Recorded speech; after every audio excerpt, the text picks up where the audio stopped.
What is going on, everybody? What is up? How's everyone doing? Welcome to our 2025 Financially Free Training. This is something we're excited to do. We've actually done it the last 5 years or so, but it has not been public to everyone. So we've actually done this for our own teams at our own companies, our house living company, our assisted living company, and so now we're just like, hey, you know what? Let's just invite whoever wants to come.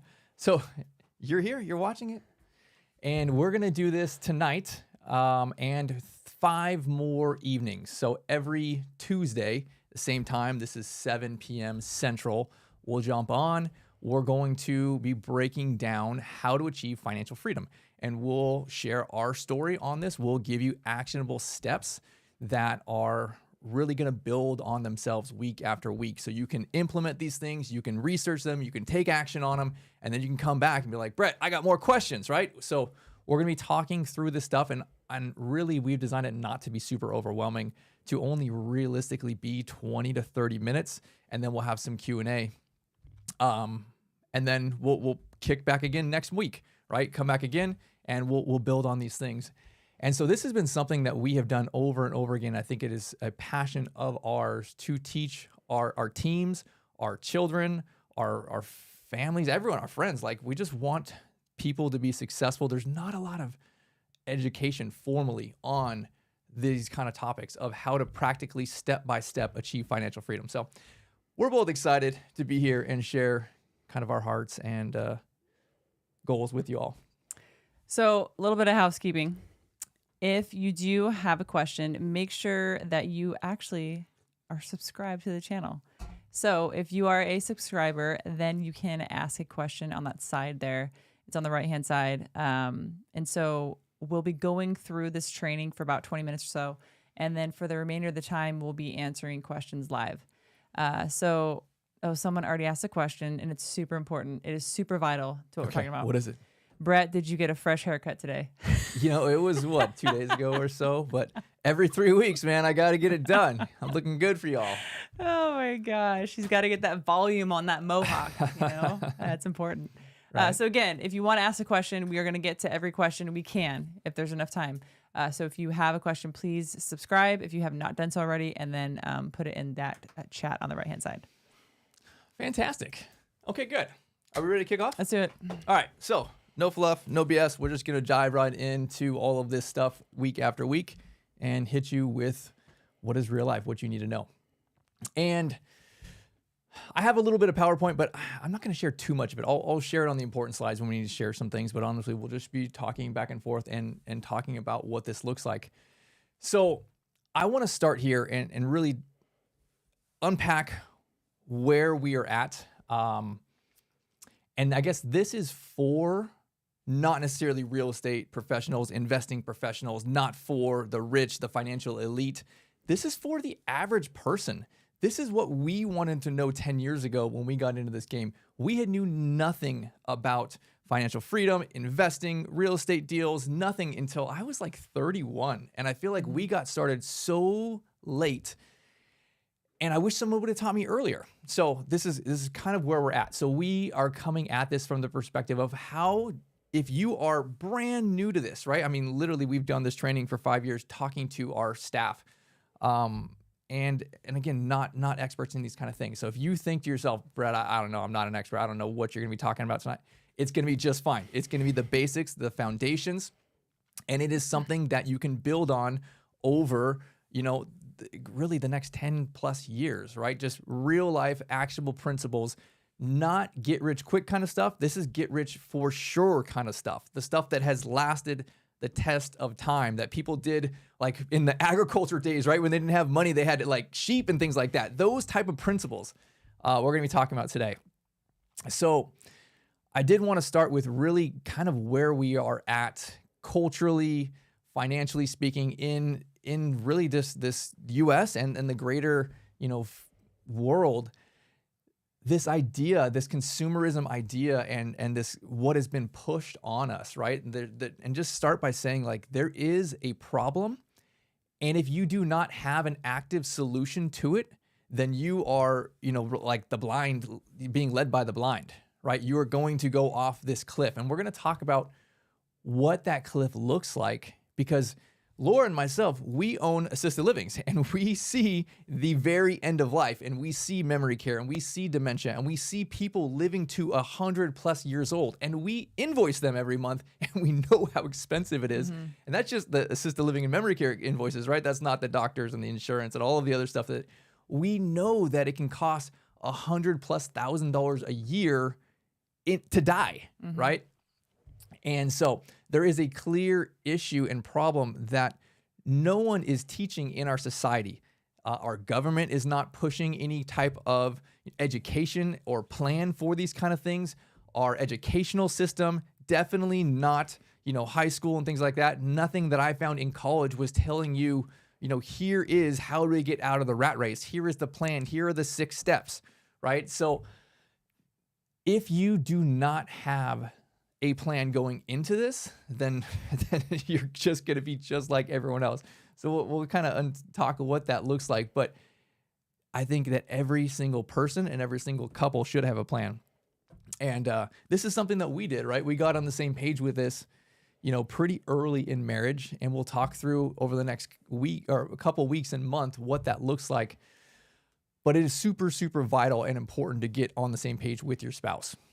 Yeah, I think that along those lines that you're talking about, again, the same page, I think there are a lot of married couples who are not on the same page. And there's usually one couple who is super gung-ho about being financial free, about maybe saving money and maybe investing money. And there's the other spouse is kind of the anchor, the one that's holding that person back, the one that's holding them both back from achieving financial freedom. And so I think it's really important, if you do have a spouse, that they're on these calls as well, so they can hear these practical tips, that you can do these things together. I think when you do things together, it not only strengthens your relationship, it also strengthens your finances. And so getting on the same page with your partner is super, super vital. And I think that is when we kind of took that next level of really achieving that financial freedom, is when we were on the same page. And so just encourage you, if you do have a spouse who maybe just doesn't know about finances, encourage them to come and listen to this. So just to set the stage here with financial freedom, we're throwing this term out. What the hell does that actually mean, right? And are we financially free is kind of an important question that we should start talking about, since you're listening to us about this topic. Financially freedom, in my simplified version opinion, is that you can choose to work or not work if you like. You have options in life, financially speaking. And so you can work for free, you can work because you choose to, but you could also choose not to work. And Laura and myself had this conversation maybe 4 years ago or so. And we have passive income that is in excess of our expenses. So every single month, right, we have our active companies that we run, but then we also have our investments that spit off money every single month. Those investments we are not working for. Those investments are higher than our monthly spend. So by that definition, we are financially free. And we had this conversation of like, you know what? Should we stop working?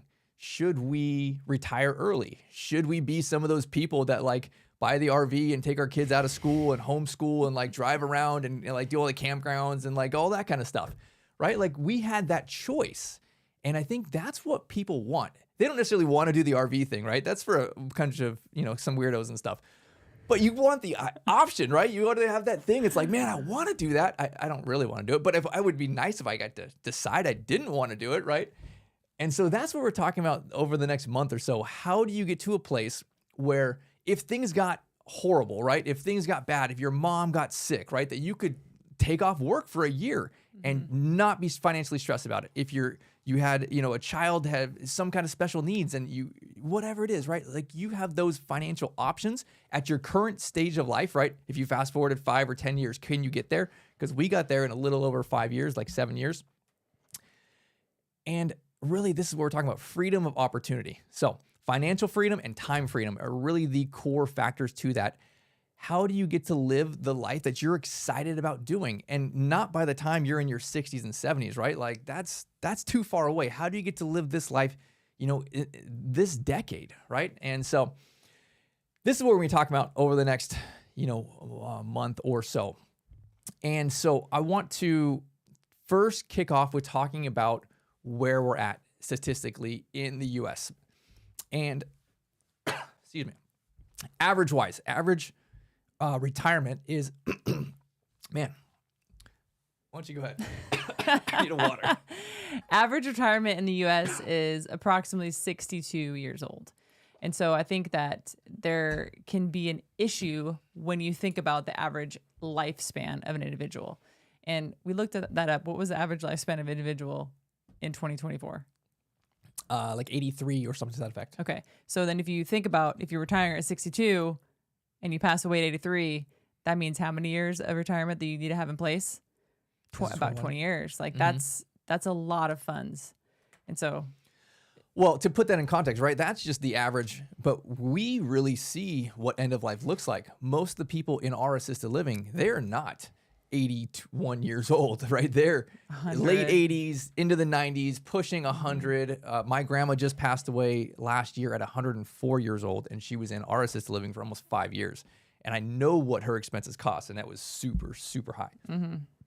So if you retire at 62, 65, 67, right? Those are kind of the average numbers that people are retiring at here in the US, right? And you live for another 20 to 30 to 40 years after that.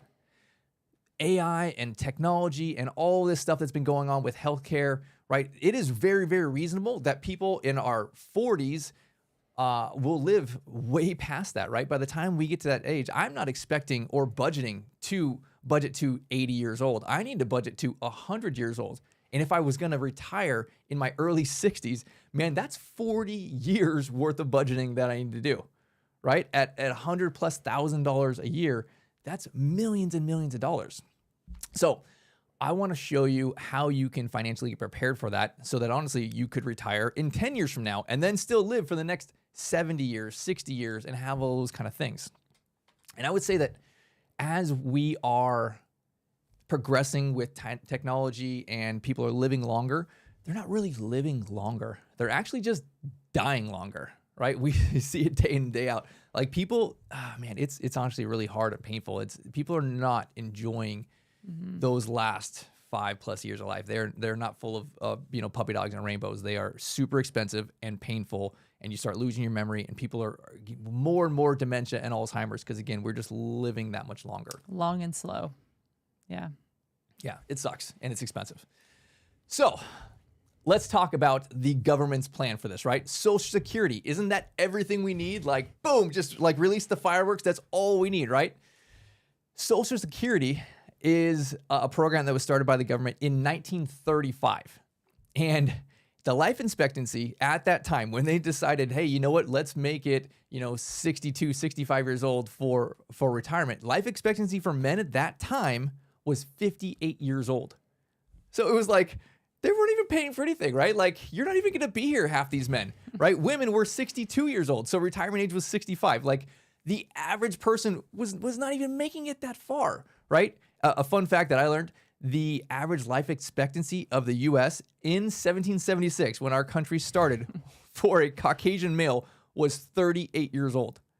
Like, that's crazy. And I assume it's not skewed by the war, right? But like, just life expectancy over and over and over again is getting longer and longer and more expensive. So what the heck is your plan? Because statistically, right, no one's got a plan for this. So what we are looking at is the average American. I checked this as of 2024, right? The average American that gets to 65 years old, well, this two statistics is kind of skewed. The average is $100,000. They have $100,000 saved. And you might think, oh, it's great. But that's the average. That's including all of the millionaires and billionaires and everyone who's got their crap together, right? If you took the median amount, that gives you a better picture of what our financial system is like in the US. If you are 65 years old, the median American has a savings account of $13,400. That's like 2 months of end-of-life care. Terrifying. That's like one bill once you get cancer or something like that. Like, it's stupid. You're going to get everything wiped out. And honestly, most times you have the man get sick first. All of the family's money is spent on these things. They sell the house. They, spend all of the money, and then the man dies. And then about 2 years later, then the wife gets sick and she has no money. And then she's reaching out to the kids.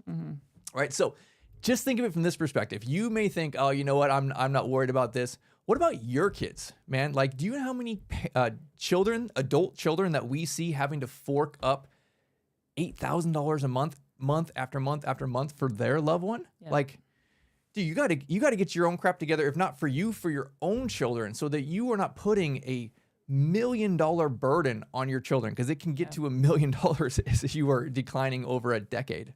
Yeah, to put it in perspective, I know this might be hard to hear, but if you do not plan for yourself financially, you are actually selfish because you are not thinking about your children. And like Brett said, we see it all the time. We see the daughters come in or the sons come in, and they have young families and they have their own jobs and they have, you know, the sports and everything else going on. And this is, I'd hate to say it's a burden.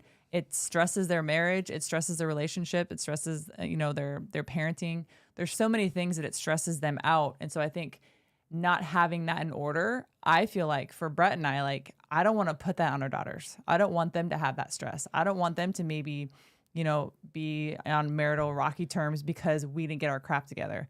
And so I think that's the driving force for me and for Brett personally, is we don't want that to be on our children. And so that's really our driving force and one of our whys as to why we are striving to be or why we are financially free.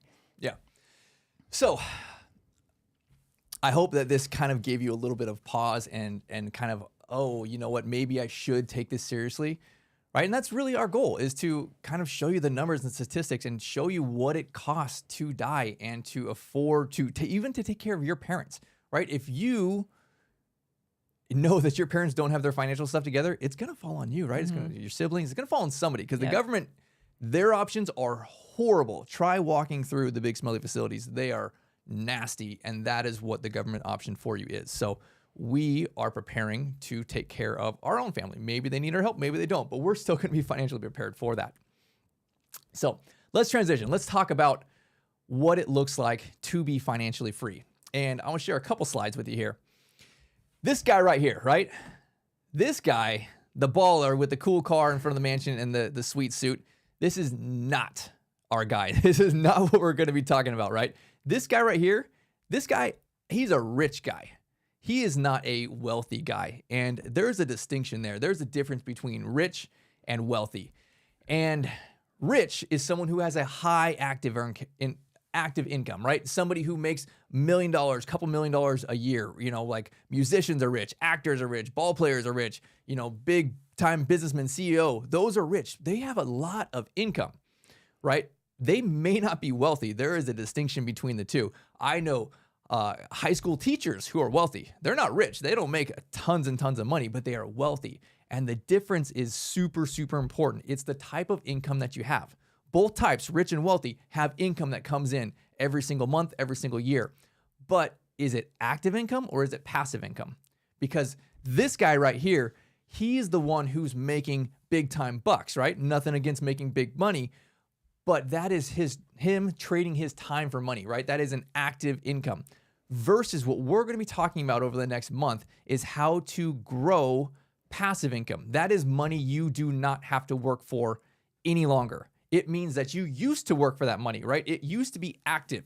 You worked, you traded your time for money. That's totally fine. Everyone has to do that. You saved that money. You had a plan and you bought something. You bought an asset. You bought something that makes you money, right? I call those money babies. Like, you buy something, right? You trade your time for money. You pile that money up. You buy an asset with it. And then every single month or every single year, that asset produces a little bit of money on its own, right? It has a baby. It just birthed this extra money. And then every month you just collect all the money babies and you put them into another bank account. And those money babies, they grow and they cluster up together. And all of a sudden, like, hey man, now I got another pile of money, right? You know what you do? You go buy another asset. And then it takes twice as fast for you to gather both of those piles of money babies. And now you buy a third and a fourth and you snowball and you compound these things. This is the path for financial freedom. It is how to get passive income, money that comes in every single month that you do not have to work for any longer. You worked for the initial money. Now you're having babies and grandbabies and great grandbabies. And this is how the wealthy get super, super wealthy. This is how you create generational wealth, right? You can't pass generational active income down to your children, but you can pass generational passive income to your children. What if your parents heard this talk from me or somebody else 40 years ago and they did all this stuff, right? How stoked would you be if they said, hey, you know what? I have all of these assets that I'm going to pass over to you now. I just want you to steward them appropriately, hand them off to your kids, and make sure your kids steward them appropriately, hand them off to your grandkids. Like, wouldn't that be amazing? Isn't that what wealthy people do? They teach their children and their grandchildren how to be good stewards of money and how to be wealthy. And this is literally something that I don't think is complicated. And we'll talk through what the plan on these things are. But it's something that every single person, I honestly believe, every single person, that's why we teach all of our staff. Everyone can. You don't have to be a rich millionaire, but everyone could be wealthy over the next 10 or 20 years. So I want to share this definition. This is one of these definitions that I really like for this definition of wealth. Wealth is a person's ability to survive so many number of days forward. Or if I stop working today, how long could I survive? And I kind of just want that to resonate with a smidge here, right? Today's, I don't know, what's it, the 3rd or 4th or something like that? Yeah. Okay, so if you stopped working today, how long could you live for financially speaking, right? You have your paycheck, you have the money in your bank account. Could you live financially to the end of the month? Go to the grocery store, pay your bills, all that kind of stuff. If the first of the month came for next month, could you keep living into next month, right? If you could answer that question and say, you know what, I could stop working my job today and I can keep my lifestyle the same and I could live indefinitely. Every single month after month after month, year after year, I could keep paying my bills and living my normal lifestyle because I have wealth, right? Because I have income that continues to recycle itself and is just coming in over and over. That's what passive is, right? We're not talking about how to make tons of money, right? I'm not going to teach you how to make tons of money. You should make tons of money. And actually, I can teach you how to do that in assisted living. But that's not what we're talking about over the next few weeks. It is how to use a system and a plan, get together with your spouse, have the hard conversations, make the cuts, do the extra work, and say, you know what, babe, over the next 5 to 10 years, we are committing to do these things with these plans so that we can have this big why, right? What is our goal? What is important to us? So that is for every person to decide, you know, what really it is. But I think it goes back to this freedom, all right? This freedom of opportunity, freedom of choice to be able to do whatever the hell you wanted with your time, right? If you wanted to travel.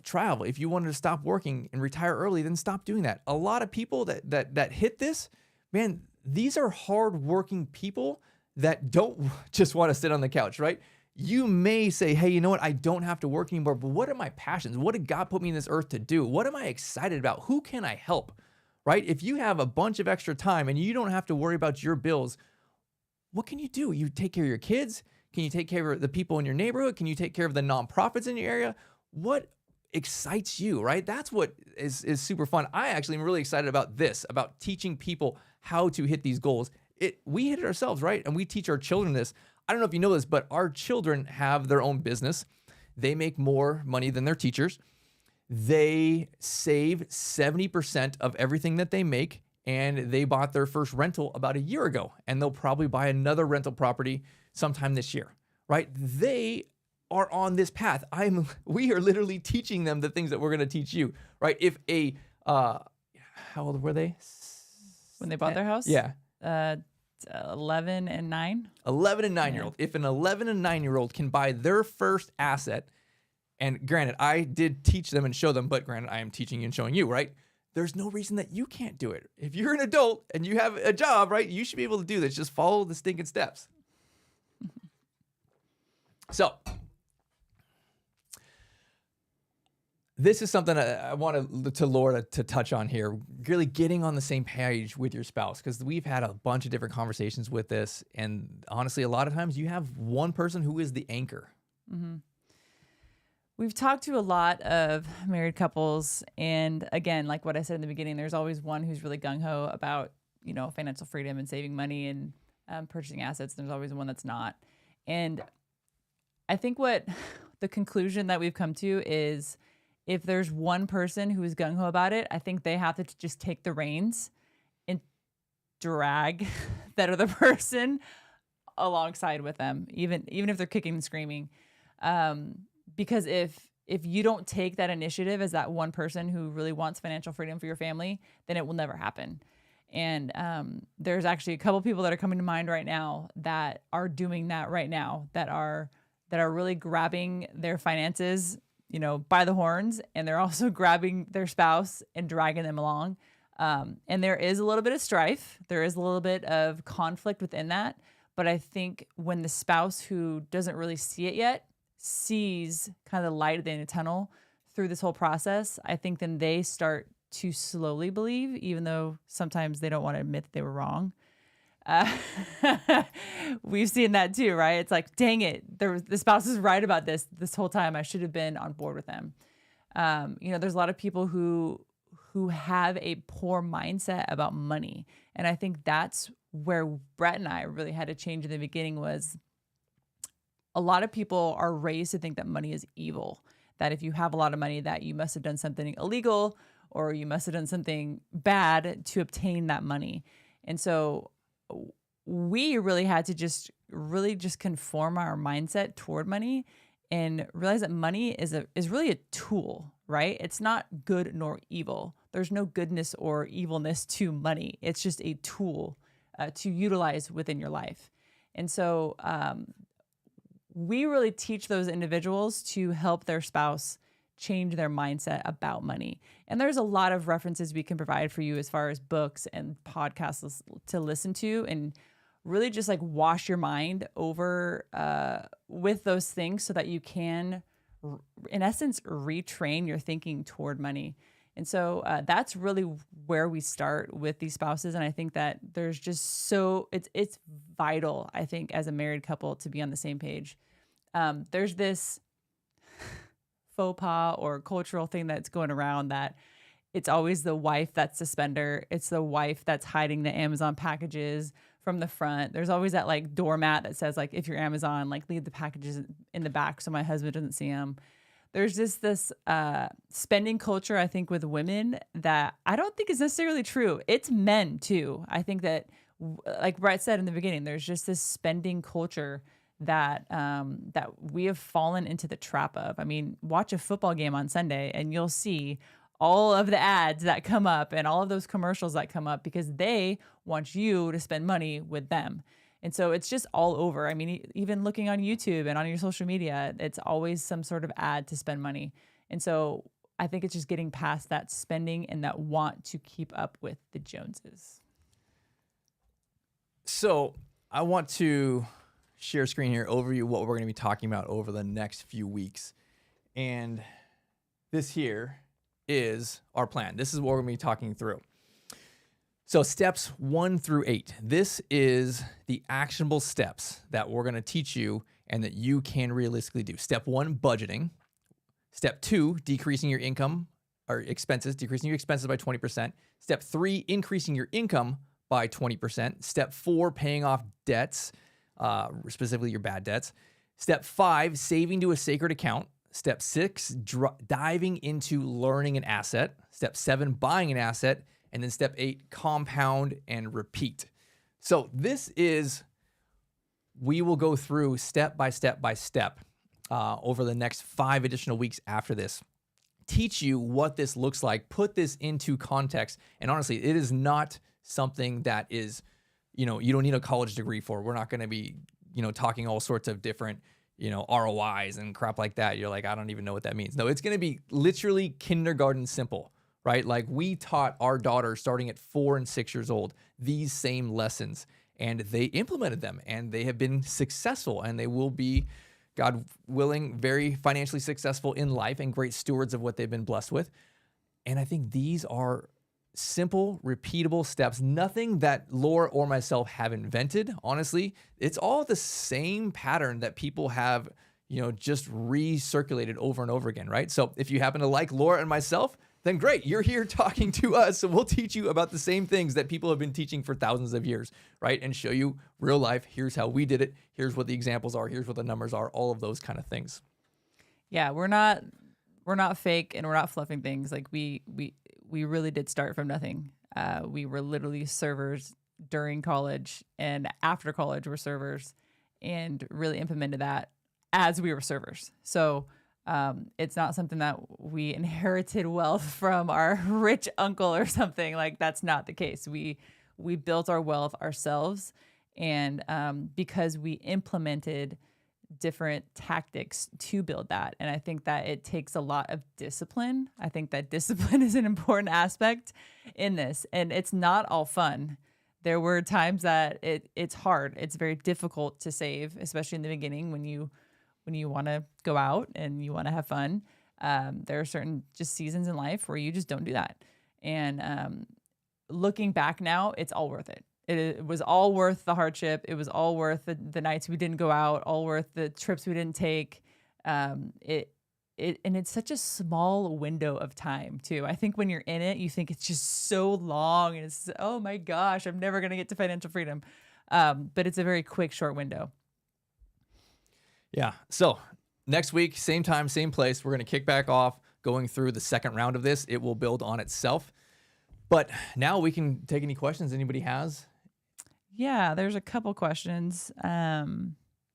The first one, what do you recommend for people who are single and are newly dating and setting the foundation for financial freedom? I think get on the same page with the financial, honestly, finances, with kids, with, relationship with God, with sex, yeah, right? Spanking your kids, right? That's it. All these different things, right? That are like, oh my gosh, these are the root issues that start super small and they grow over 5 or 10 years and lead to divorce. And so, with money particularly, I would encourage you to start with, what are your goals? Like, you specifically, what are your personal financial goals? Ask your fiance, what are his personal financial goals? Right? And then create goals together, financial goals together as a couple, right? It may be buying your first investment property together. It may be, we want to, retire early together. We want to, whatever it is, but create something that you both are excited about, because it will get hard and you will be super frustrated and annoyed with your spouse. Both of you screw up at different areas and have different strengths. But if you both recognize, okay, here's my goal that I'm pushing towards, and your spouse supports you in that, and vice versa. But then the important part is that you financially together have shared goals and you're not really opposing each other in these things. This is where a lot of strife comes in with the money, is because you haven't come together with these 3 points to clarify, here's where we're going. Those areas over there, they do not fit into our goal plan. So you know what? Those are negotiable. They may be something we can cut, but these things over here, your goal, my goal, our together goal, we have said, hey, you know what? These are rock solid, and things that are kind of fights, conversations. If it's going this direction, it should stay on the table. I think a lot of times married couples don't even realize that they're not on the same team. And a lot of times one of them is on offense and one of them is on defense, and they're playing against each other, when I think they should be on the same team. They should be on offense together. They should be on defense together. And I think a lot of times they don't even realize it. They don't even realize they're fighting against each other until someone from the outside is like, hey, you guys aren't on the same page financially, are you? They're like, huh? So again, I know we've said this over and over again, get on the same page, get on the same team, because that's really what you are. You're a team together. You're doing life together as a team. And so seeing it that way is vital for your financial success. The next question, once discipline and ability to save a pool of money is established, what do you think the best investment one should look into to achieve financial freedom as efficiently as possible? First, I would spend money on yourself. You are the biggest asset that you have. We have both spent money on ourselves many, many, many times more than our college education we have spent investing in our own education. And we continue to spend a lot of money on these things. So I would find something that you are excited about learning, honestly, how to buy an asset, and something that you buy that puts money in your pocket, doesn't take money out of your pocket, right? So whatever you want to learn, we decided we want to get into real estate, and we actually dabbled in different things. We started in mobile home investing, and then wholesaling, and then flipping. We had a room and board, then we got into assisted living, then we're investing in businesses. And so you'll find something, it might get you excited and just dive into that. But learn, I would invest time and I would invest money. And then once you know and can clearly identify what a deal is, and you know deal structure, and you know if something pencils, right now you don't know those things. So find a way, find what you want to pursue and go for it. Don't be afraid to say, you know, that's not for me, right? Give it a couple times. You're like, nah, let's try something different. Don't quit, right? But pivot. And don't expect that you're going to learn this one thing and you're going to do that for the next 50 years in your investment career. I actually had that mistake. I thought we were going to keep buying houses and rentals and we'd have thousands of them. We grew past that. Yeah. We're onto something new. We sold all those. We moved the money into something else, because that's who we were 10 years ago, and that's not who we are now. We can do bigger deals than that now. Mm-hmm. What are your thoughts on credit cards? I have credit cards. I think everyone should have a credit card. And personally, we just keep like our cell phone bill and our insurance on it, and then it's on auto pay. So it literally just sits in the cabinet. I don't ever pull it out. I don't really use it unless we go out of the country. But I do think that it is super important, and my daughters are getting older. We'll get them a credit card so that they can build their credit score. I do believe that this is a game, right? You have to play by the rules of the game. And, you know, I'm Dave Ramsey can have his own opinion on cutting this stuff up. I think they're bad. I don't think you should use them. It is, you know, we're training ourselves to get screwed by the credit card companies. I'm going to acknowledge that, but I'm still going to work the system and play the game, right? I want to have a super high credit score, which means the government and all the agencies at B want to see me taking on debt and then me paying it off and showing that I'm responsible. So I just think you should do that responsibly. What is one industry you would stay away from investment-wise with a 10-foot pole? Let's see. I mean, something you don't know anything about. Yeah. So I would say almost everything, right? Like, ask the question opposite, right? Like, what only pursue stuff that you know And understand. and understand. Yeah. So honestly, we don't really play in crypto, in the stock market, in, you know, art, watches. I see all people buy these kind of things as investments, and they probably know them really well. If you know something really, really well, then go into that. Everything else, you know, I have no problem with, like, say Bitcoin, for example, right? Like, pick a specific amount. Maybe it's 5 or 10% of your investment money, right? And put it in there, right? I think that's totally fine, but don't spend everything that you got, right? And go into this thing that you know nothing about. Yeah. Don't put all your eggs in one basket. Warren Buffett always says that. Don't invest in something you don't understand. And so I think that's where it comes back to what Brett said is investing in yourself and learning and really expanding your own knowledge on a certain topic. And so that's what we did is we invested in ourselves. We grew our mindset, but then we also learned about house flipping in the beginning, and we learned about doing deals. And so I think that was something that we really dove into and we educated ourselves on so that we could make a educated decision on if we wanted to invest in that certain asset. Yeah. Okay, there's another one. Have you read The Psychology of Money by Morgan House? And if so, thoughts on the book? I haven't read it. Have you? You know, I started to read it and I lost interest very quickly. And it's probably a good book. I just didn't fully dive into it. I have a tendency to start a book, and if it doesn't pull me in, I kind of just like, all right, I'm going to start that again later. So I personally didn't read the whole thing. We have it downstairs on a bookshelf. Oh, really? We do. I purchased it. Okay. Well, I'll give a book recommendation then. The Richest Man in Babylon. Mm-hmm. That book, man, it's literally written for like a second grader, right? And it's very short, and you could read it in an afternoon. But it is so simple and foundational. The success principles for wealth. I think it's literally like a kid's book, but it's just, I mean, how it's so old. It's like one of the core books that, like, people in this space have said, hey, here's one of the foundational books that you should read. So I would encourage everyone to read that book. It's awesome. I think that's it. Another person said, I'm learning at 55 how important it is to save and invest. So now I'm saving. Awesome. Yeah. Good. You are never too old to start. You are not. Because what else are you going to do, right? Like even if you're 70, you just got to start now, right? Yep, exactly. If you're 20, then great, start now. But always just start now. I mean, KFC guy, Colonel Sanders, he started a KFC at 60. So, I mean, literally 55, you're still young. You still got so many years ahead. So I wouldn't get discouraged if you're over a certain age. It's like this whole thing on social media. If you're over 30, it's like your life is over already. I'm like, your life is just starting. So don't let age hold you back. Awesome. Well, thank you all for being with us. So again, next week, come back Tuesday for the next 5 Tuesdays, 7 p.m. Central, right here. We'll send out an email. Also subscribe. That way you can ask some questions. And bring your questions. Think on these kind of things. Next week will be actionable items. And over the next 5 weeks, it'll be step by step where you can actually start implementing these things. Come back with questions, get feedback, share wins, share struggles, all of the kind of things. Awesome, y'all. It was great to be here. We look forward to seeing you next Tuesday. All right. Good night, everybody. Bye.